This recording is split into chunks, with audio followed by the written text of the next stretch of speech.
right? Our homes, like Dave Nadig brings up a good point. Like demographics are, I think, a pretty Yeah, good. I want to argue this.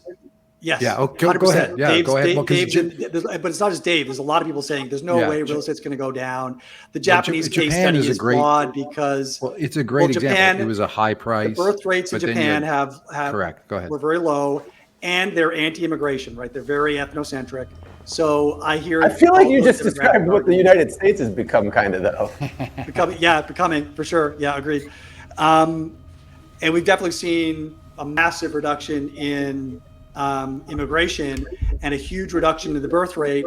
And I do wonder about the reflexive nature of the fact that you've got this whole generation of millennials who are coming of age and to the point where they want to start a family, looking around at every major urban center with any sort of growth or attractive job characteristics and saying, I can't fucking afford to live here, and I'm not going to be a fucking debt slave in order to live in downtown, San Diego, LA, New York, Chicago, et cetera. And looking at all the technology that's available to them to provide a job that doesn't.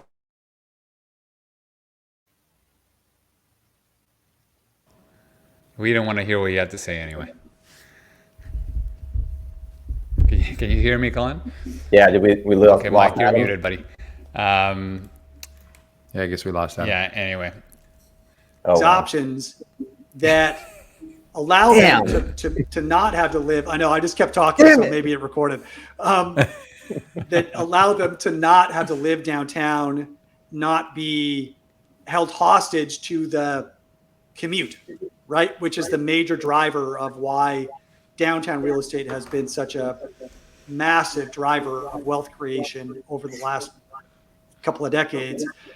And at the same time, you've got potentially interest rates rising, so that, even if there is still demand, the next generations can't afford to buy the homes at the prices the boomers need to sell them at in order to make good on their mortgage.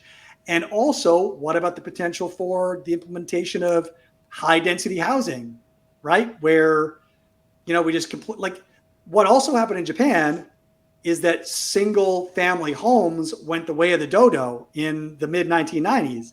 And they built all this high density housing in Tokyo, which is why Tokyo currently houses 50 to 60 million people, right? So there's a lot of different things. I can see a lot of different reasons why we could have a very different housing market trajectory over the next 20, 30 years than we've observed over the last 20 to 30 years, demographics notwithstanding. And I think the assumption of the demographic trajectory continuing in the same direction is also very small.